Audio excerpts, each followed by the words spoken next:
বছরের যে জাতীয় ঈদগাহ নামাজের যে প্রস্তুতি আপনাদেরকে নিয়ে আমি দেখার জন্য এসেছি এখানে। আপনারা নিজেরাও দেখছেন যে মোটামুটি আমাদের প্রস্তুতি প্রায় শেষের দিকে।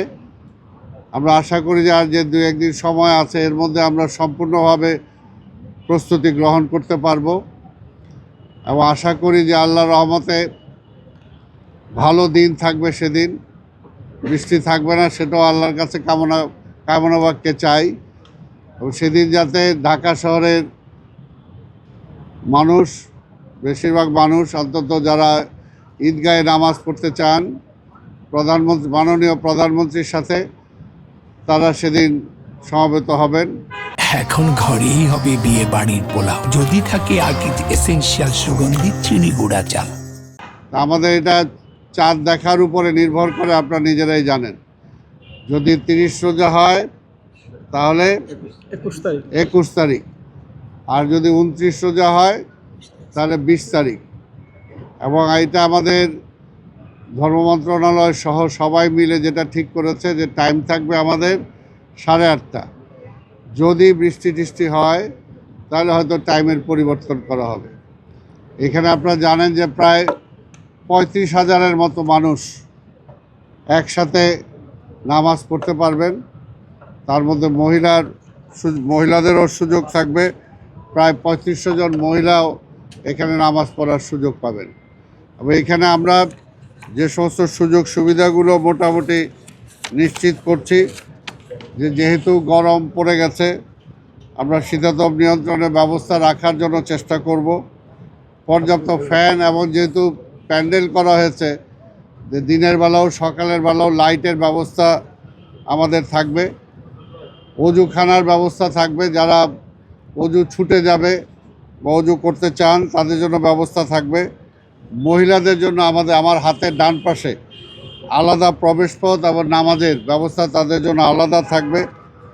খাবারের পানির ব্যবস্থা আমরা এখানে রাখবো, যদি পানি তেষ্টা পায়, কারণ রোজার শেষ, সেই সময় মানুষে কিছুটা পানির তেষ্টা পেতেই পারে। পানির ব্যবস্থা আমরা রাখবো। আর ভিআইপি কাতারের জন্য, যেটা আপনারা সচরাচর সবসময় দেখে এসেছেন, ভিআইপি কাতারে জায়নামাজের যে টোটাল ব্যবস্থা, সেটা যতটুকু আমাদের মাননীয় প্রধানমন্ত্রীর সিকিউরিটি সহ সবাই বসে যতটুকু তারা আমাদেরকে এগ্রি করবে ততটুকু আমরা সেখানে ব্যবস্থা করব। আর নামাজের মধ্যে অনেক বয়স্ক মানুষ আসতে পারে, সেটার জন্য হয়তো ইমার্জেন্সি অনেকের টয়লেটের ব্যবস্থাও যদি প্রয়োজন হয়, আমরা ভ্রাম্যমাণ টয়লেটের ব্যবস্থা এখানে রাখব। বাই চান্স যদি কেউ কোনো অসুস্থ হয় তাহলে প্রাথমিক চিকিৎসা দেওয়ার একটা ব্যবস্থাও এখানে আমাদের থাকবে। আর যেহেতু বাংলাদেশ বৃষ্টির সম্ভাবনা থাকেই, বৃষ্টিটা মাথায় রেখে যদি বৃষ্টি হয়, পানিটা দ্রুত নিষ্কাশনের ব্যবস্থা আমরা করেছি, যাতে পানিটা দ্রুত চলে যায়। এবং বৃষ্টির পানি নিরোধক শামিয়ানার ব্যবস্থাও আমরা করেছি। নামাজের জন্য যাতে সবাই একটু শান্তিপূর্ণভাবে নামাজ পড়তে পারে, সুন্দরভাবে পড়তে পারে, সেটার জন্য টোটালটাকে আমরা কার্পেটের ব্যবস্থা করব। এবং সর্বোপরি একটা নিরবিচ্ছিন্ন নিরাপত্তার ব্যবস্থা এখানে থাকবে। এবং আমরাও আশা করব যে সমস্ত জনগণ যারা এখানে নামাজ পড়তে আসবেন, তারা আমাদের ট্রাফিক যে সিগন্যাল যেটা দেওয়া হবে, কোন দিক দিয়ে তারা আসবেন, কোন পর্যন্ত গাড়িগুলো থাকবে, সেগুলো আগের দিন ট্রাফিক থেকে জানিয়ে দেওয়া হবে। আমরা আশা করব যে জনগণ সেই ট্রাফিকটা ফলো করবেন, তাতে অন্তত আমরা সুশৃঙ্খলভাবে নিশ্চিন্তভাবে আমরা নামাজ আদায় করতে পারবো বলে অন্তত আমরা বিশ্বাস করি। এবং স্বাভাবিকভাবে সব কিছুর বিনিময়ে লাস্টে আমাদের ফায়ার সার্ভিসের ব্যবস্থাও থাকবে। আল্লাহ না করুক যাতে কোনো কিছু না হয়, তারপর সেই ব্যবস্থাটা রাখা আমাদের প্রয়োজন।